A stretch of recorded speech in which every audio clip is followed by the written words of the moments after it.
టాలీవుడ్ నటుడు మంచు విష్ణు తన తాజా చిత్రం కన్నప్ప ప్రచార కార్యక్రమాల్లో భాగంగా జాతీయ మీడియాకు ఇచ్చిన ఒక ఇంటర్వ్యూలో ఆసక్తికరమైన విషయాలను పంచుకున్నారు. ముఖ్యంగా టాలీవుడ్ ప్రముఖ నటులు సభ్యులుగా ఉన్న ఒక వాట్సాప్ గ్రూప్ నుంచి తాను ఎందుకు బయటకు వచ్చేశానో వివరించారు. ఈ గ్రూపులో రానా దగ్గుబాటి, అల్లు అర్జున్, రామ్ చరణ్ వంటి పలువురు అగ్ర నటులు ఉన్నట్లు ఆయన తెలిపారు. టాలీవుడ్ హీరోలు చాలా మంది ఉన్న వాట్సాప్ గ్రూప్ నుంచి మీరు ఎందుకు బయటకు వచ్చారు అన్న ప్రశ్నకు విష్ణు బదులిస్తూ ఆ వాట్సాప్ గ్రూప్ ను రానా, బన్నీలు ప్రారంభించారు. నేను కూడా ఒకప్పుడు అందులో సభ్యుడిగా ఉండేవాడిని.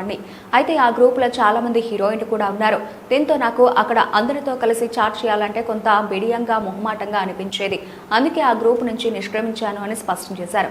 అయితే ఏదైనా ముఖ్యమైన విషయం ఉంటే తనకు వ్యక్తిగతంగా మెసేజ్ చేయమని రానా, బన్నీలకు చెప్పినట్లు విష్ణు పేర్కొన్నారు. అదే సమయంలో తోటి నటీనటులతో తనకున్న అనుబంధం గురించి విష్ణు మాట్లాడుతూ, మేమంతా నేను, రానా, బన్నీ, రామ్ చరణ్, ఎన్టీఆర్ చిన్నప్పటి నుంచి కలిసే పెరిగాం. మా మధ్య చాలా మంచి స్నేహబంధం ఉంది. ఎవరికి ఏ కష్టం వచ్చినా, ఏ అవసరం వచ్చినా ఒక్క ఫోన్ కాల్తో ఒకరికొకరం అండగా నిలబడతాం. మా మధ్య ఒక ఎమోషనల్ రిలేషన్షిప్ ఉంది అని పేర్కొన్నారు.